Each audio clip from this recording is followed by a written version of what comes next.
भीलवाड़ा में बोले पीएम मोदी, गुर्जर समाज युवाओं को उनका हक नहीं मिला। गुर्जर पगड़ी पहन मंच पर पहुंचे पीएम मोदी।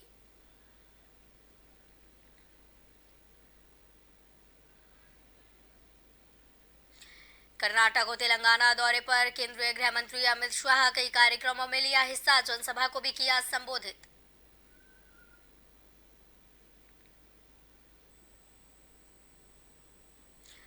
मध्य प्रदेश के मुरैना में बड़ा हादसा। वायुसेना का सुखोई 30 और मिराज हुए क्रैश। डीएसपी बोले सुबह 10:15 मिली जानकारी। मुरैना में विमान दुर्घटनाग्रस्त। हादसे के बाद एक्शन में प्रशासन। रक्षा मंत्री ने सीडीएस से मांगी जानकारी।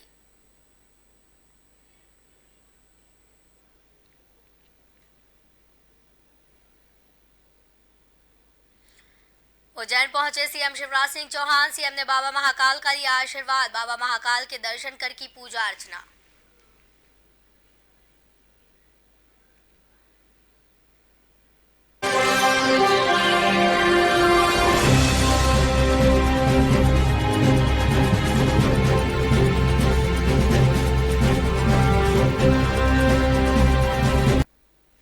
नमस्कार, ओमकार न्यूज देख रहे हैं आप। आपके साथ मैं हूं आस्था श्रीवास्तव। रुक करते हैं अब खबरों का। शनिवार सुबह बड़ा हादसा हुआ। एयरफोर्स के दो फाइटर प्लेन सुखोई 30 और मिराज 2000 एयरक्राफ्ट आपस में टकराकर क्रैश हो गए। जानकारी के मुताबिक टकराने के बाद दोनों विमानों के दो अलग अलग जगहों पर गिरने की आशंका है। एक प्लेन मध्य प्रदेश के मुरैना के पहाड़गढ़ में और दूसरे राजस्थान के भरतपुर में पिंगोरा में गिरने की बात कही जा रही है। इस दौरान जो जानकारी मिली है, मुरैना में सुखोई और भरतपुर में मिराज गिरने की बात कही जा रही है। हादसे में क्रैश हुए दोनों फाइटर जेट ने ग्वालियर एयरबेस से उड़ान भरी थी। मुरैना एसपी आशुतोष बागरी ने बताया है कि ग्वालियर एयरफोर्स स्टेशन से वायुसेना के दो विमानों के टेक ऑफ करने की जानकारी मिली थी। इनमें से एक पहाड़गढ़ में क्रैश हुआ है। हम दूसरे विमान की सर्चिंग कर रहे हैं। इधर मुरैना कलेक्टर अंकित अस्थाना का दावा है कि दो पायलट को बचा लिया गया है। राजस्थान में भरतपुर के डीएसपी अजय शर्मा ने बताया कि हमें सुबह 10 से 10:15 बजे के करीब प्लेन क्रैश होने की सूचना मिली। मौके पर आने पर पता चला कि यह एयरफोर्स का फाइटर जेट है। हालांकि मलबे को देखकर अभी पता नहीं चल पाया है कि कौन सा फाइटर प्लेन है। अभी तक इसके पायलट के बारे में जानकारी नहीं मिली। मुरैना में गिरे सुखोई में सवार दोनों पायलट घायल हैं। उन्हें ग्वालियर में भर्ती किया गया है। मुरैना में गिरे सुखोई में सवार दोनों पायलट का इलाज चल रहा है। मुरैना के पहाड़गढ़ में हादसे की जगह से एक पायलट का एक हाथ मिला है। आशंका है कि यह हाथ भरतपुर में गिरे मिराज एयरक्राफ्ट के पायलट का हो सकता है।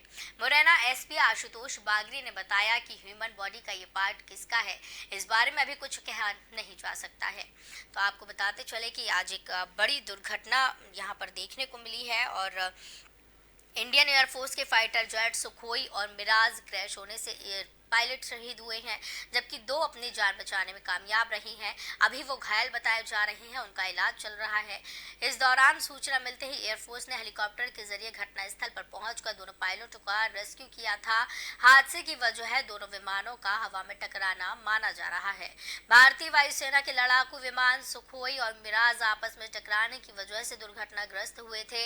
हेलीकॉप्टर से घटनास्थल पर पहुंचे वायुसैनिकों ने रेस्क्यू किया। ग्वालियर एयरबेस घायलों को लेकर पहुंचे और चोटिल पायलटों को इलाज के लिए अस्पताल में भर्ती करवा दिया है।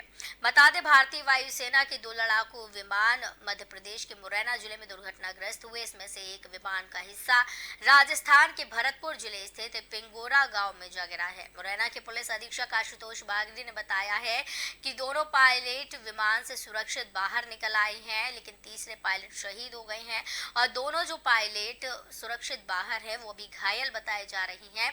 उनका भी इलाज चल रहा है। हादसे की जांच के लिए भारतीय वायुसेना ने कोर्ट ऑफ इंक्वायरी बैठाई है। बताया गया कि प्रशिक्षण उड़ान के दौरान सुखोई में दो पायलट जबकि मिराज में एक ही पायलट सवार था।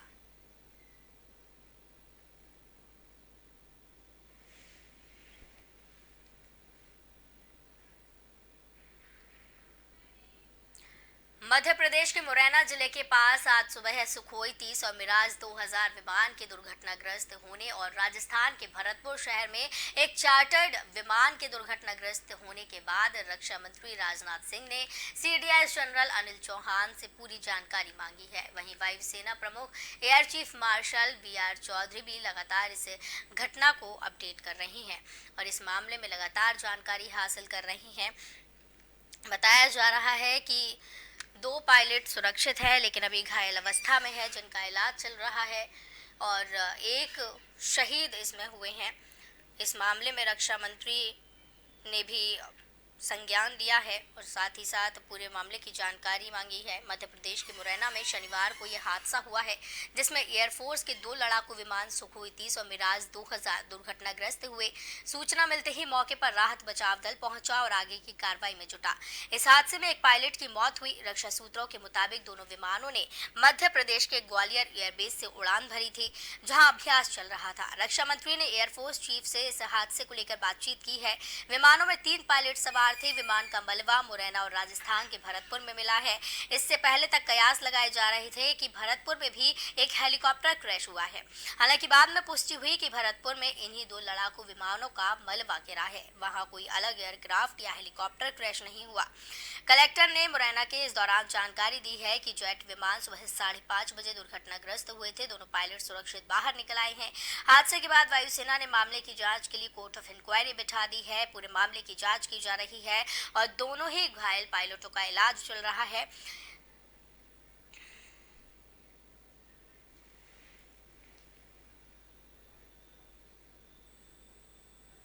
मुख्यमंत्री शिवराज सिंह चौहान आज उज्जैन में आयोजित भाजपा के सोशल मीडिया वॉलंटियर्स के महाकुंभ में शामिल होने के लिए उज्जैन पहुंचे।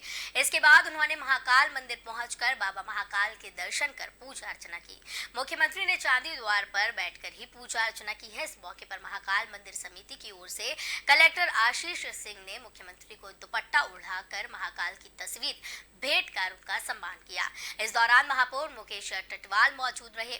तो बता दें कि सीएम शिवराज सिंह चौहान उज्जैन पहुंचे और सीएम का उज्जैन दौरा रहा। आपको बताते चले कि उज्जैन में सीएम शिवराज सिंह चौहान पहुंचे हैं और सोशल मीडिया से उत्पन्न हुई नई क्रांति के बारे में बात की है। 2 दिवसीय सोशल मीडिया कॉन्क्लेव का आगाज हो गया है। सीएम शिवराज सिंह चौहान ने कॉन्क्लेव का शुभारंभ किया है। कार्यक्रम का उद्देश्य युवाओं में राष्ट्रीय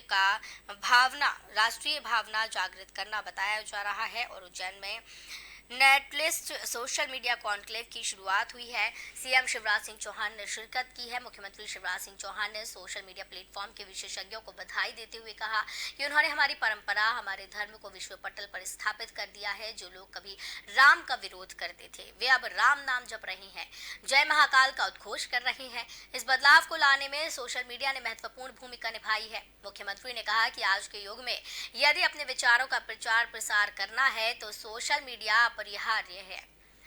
मुख्यमंत्री ने इस अवसर पर यह भी कहा कि पहले अखबार और टीवी प्रमुखता से मीडिया में छाए हुए थे, इनकी बड़ी भूमिका थी। इसके बाद आज सोशल मीडिया प्लेटफॉर्म ने अब कई भ्रांतियां तोड़ दी हैं। टीवी दिखाए या ना दिखाए, अखबार छापे या ना छापे, आम जनता का प्लेटफॉर्म बने सोशल मीडिया ने सूचना जगत में नई क्रांति लाई है।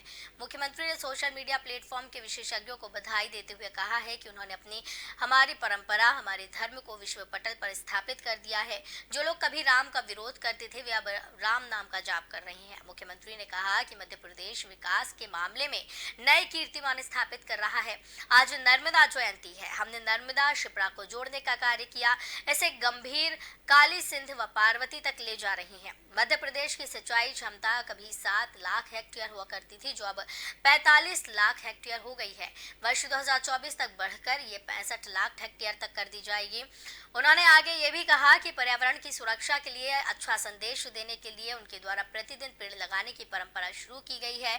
आज उसे 2 वर्ष पूरे हो चुके हैं। मुख्यमंत्री ने प्रसन्नता व्यक्त की है कि इस पहल पर मध्य प्रदेश के लोगों ने काफी अच्छी प्रतिक्रिया दी है और अंकुर पोर्टल पर पेड़ लगाकर लाखों फोटो अपलोड किए। पौधारोपण के 75 दिन बाद पौधों के लगभग 68 लाख फोटो अंकुर पोर्टल पर अपलोड हो चुके हैं। मुख्यमंत्री ने कहा कि भारत अत्यंत प्राचीन राष्ट्र है। पश्चिम में जब सभ्यता का उदय नहीं हुआ था, तब हमारे यहाँ वेदों की ऋचाएं रच दी गई थीं।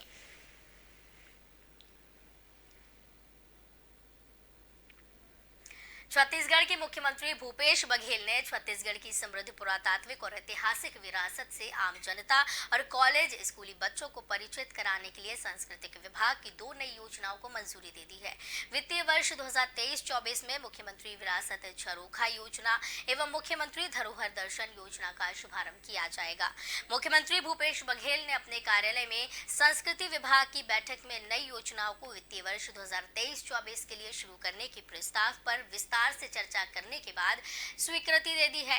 मुख्यमंत्री विरासत झरोखा योजना के तहत हर साल राज्य के प्रत्येक जिले से 2 कॉलेज सरकारी कार्यालयों का चयन किया जाएगा। चयनित महाविद्यालय शासकीय कार्यालय में ऐतिहासिक एवं पुरातात्विक धरोहरों की प्रतिक्रिया प्रदर्शित की जाएंगी। तो प्रतिकृतियां प्रदर्शित जब होंगी तो इससे आम जनता के साथ साथ कॉलेज के छात्रों में भी छत्तीसगढ़ की समृद्ध पुरातात्विक और ऐतिहासिक विरासत के प्रति जागरूकता और लगाव की भावना विकसित होगी।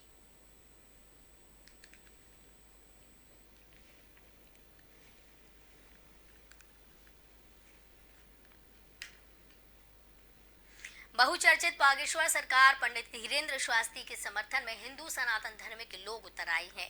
बताया जा रहा है कि पंडित धीरेन्द्र शास्त्री के विपक्ष में अंधविश्वास उन्मूलन समिति के अध्यक्ष श्याम मानव के द्वारा की गई अभद्र टिप्पणी के विरोध में हिंदू सनातनी द्वारा कार्यालय कलेक्टर कटनी में पूरे जिले से आए बागेश्वर सरकार के समर्थकों ने ज्ञापन सौंपा है। साथ ही श्याम मानव का पुतला फूका और हनुमान चालीसा का पाठ किया।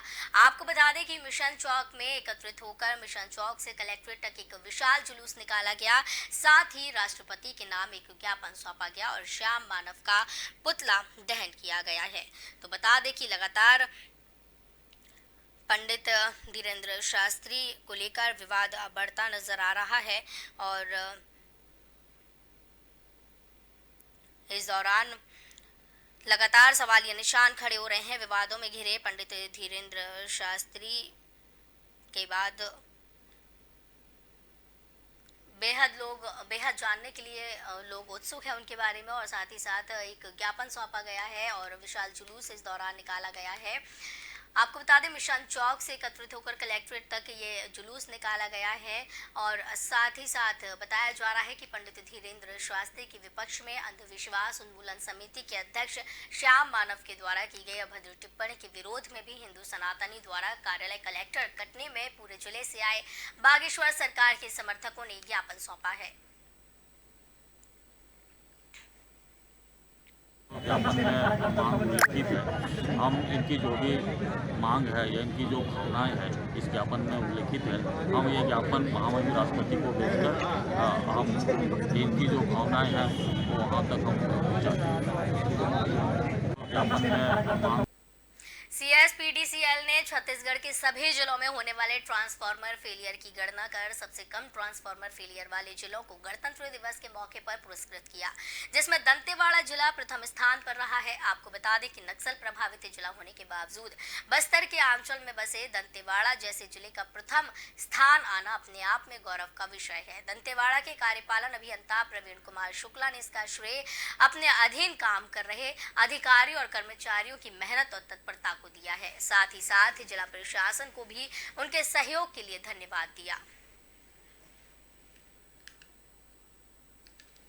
निश्चित तौर से हमें कहना चाहेंगे कि हमारे जो मैदानी स्तर के अधिकारी और कर्मचारी हैं उन लोगों ने इस दिशा में आमूल चूक परिवर्तन लाने के लिए जो है जी जान लगा के काम किए।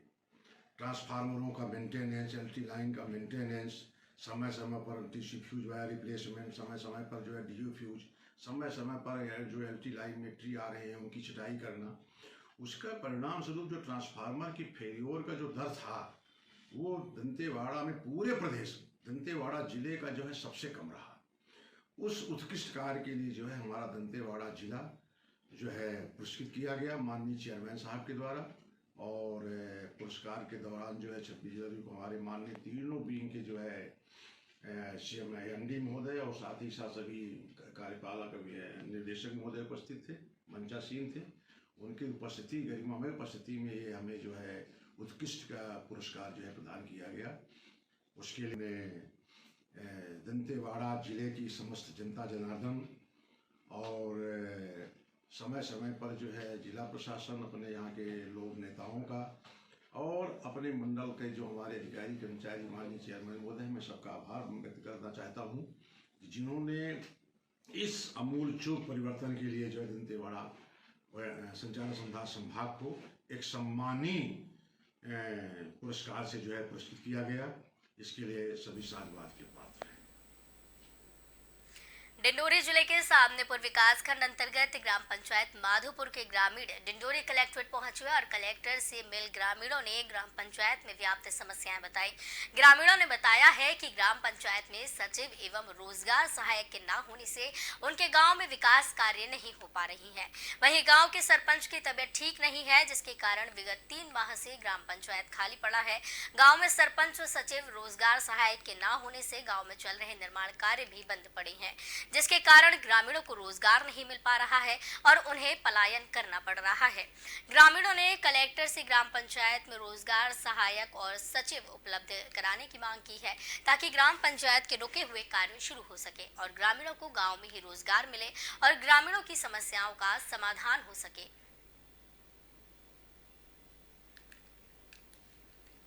रोजगार गारंटी के जो काम होते हैं मजदूरों को वो काम नहीं मिल पा रहा है। सचिव रोजगार सहायक दोनों नहीं है। सरपंच साहब की तबीयत खराब होने का वो जबलपुर में है 2-3 महीने से। पंचायत का काम पूरा जीरो पड़ा हुआ है, जिससे ग्रामीण के जो बेरोजगार लोग हैं वो पलायन कर बाहर जा रहे हैं। मजदूरों को बहुत ज़्यादा परेशानी हो रही है क्योंकि उनको मजदूरी नहीं मिल पा रहा है। झाबुआ जिले के मेघनगर में शर्मसार करने वाली तस्वीरें सामने आई है। रेल की चपेट में आने से एक बुजुर्ग की मौत हो गई, मगर हद तब हो गई जब परिजनों को बुजुर्ग का शव अस्पताल ले जाने के लिए शव वाहन नहीं मिला। मजबूर होकर परिजनों को शव को चादर की झोली में डालकर 1 किलोमीटर पैदल सामुदायिक स्वास्थ्य केंद्र ले जाना पड़ा, जिसका वीडियो सोशल मीडिया पर वायरल हुआ और इसकी जमकर भर्त्सना की जा रही है। जबकि मेघनगर सामुदायिक स्वास्थ्य केंद्र में शव वाहन है, लेकिन शव वाहन को रोटरी क्लब अपना के हवाले कर रखा है और रोटरी क्लब ने शव वाहन को मौके पर नहीं भेजा और आखिरकार दुखी परिवार के परिजनों द्वारा बुजुर्ग का शव चादर की झोली में डालकर सामुदायिक स्वास्थ्य केंद्र ले जाना पड़ा। अब सबसे बड़ा सवाल यहाँ खड़ा हो रहा है कि क्या अब इस मामले में जिले के प्रभारी मंत्री कोई बड़ा एक्शन लेंगे? लोगों को बताया है, वैसे एम्बुलेंस शव को ढोने का काम नहीं करती। शव वाहन है, शव वाहन का काम है और शव वाहन कहीं दूसरी जगह यदि गया है तो उसको कलेक्टर को बताया, उसको कार्रवाई करेंगे। जी, मेरे संज्ञान में मामला रात को 10:30 बजे के करीब आया।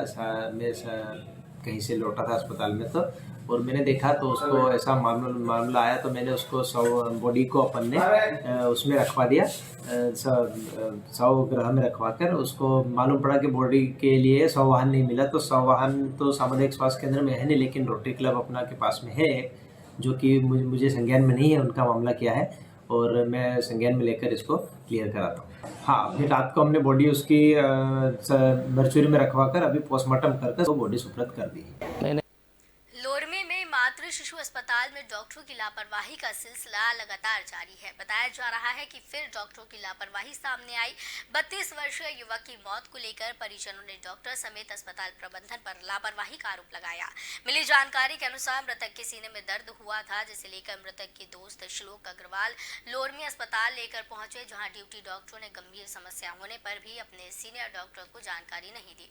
इलाज के अभाव में मरीज तड़प तड़प कर दम तोड़ दिया। मृतक के परिवारों ने डॉक्टरों की लापरवाही का आरोप लगाया है।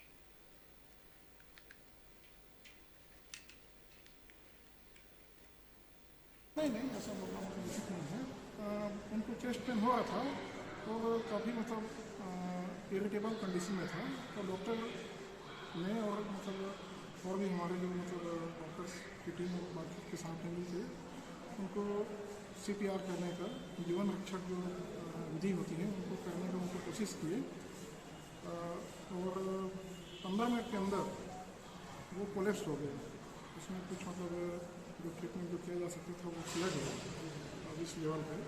सर, परिजनों का आरोप है कि जो ड्यूटी डॉक्टर हैं उनके द्वारा ECG कराने के बाद आपको सूचना नहीं दी गई थी, जिसके कारण ये घटना हुई। टाइम असल में उसके बाद ECG किए हैं, उसके बस 5 मिनट के बाद में तुरंत जो है वो सीरियस होने लगा।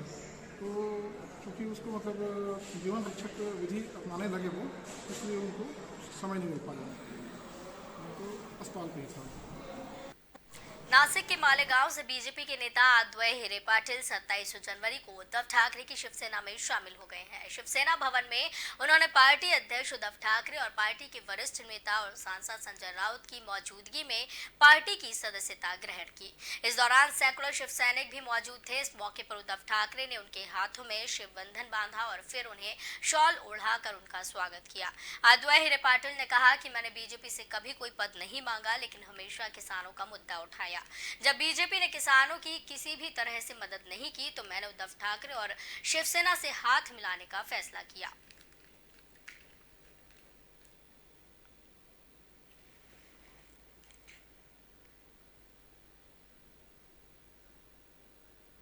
तो ओमकार न्यूज में फिलहाल इतना ही। मुझे दीजिए इजाजत। नमस्कार।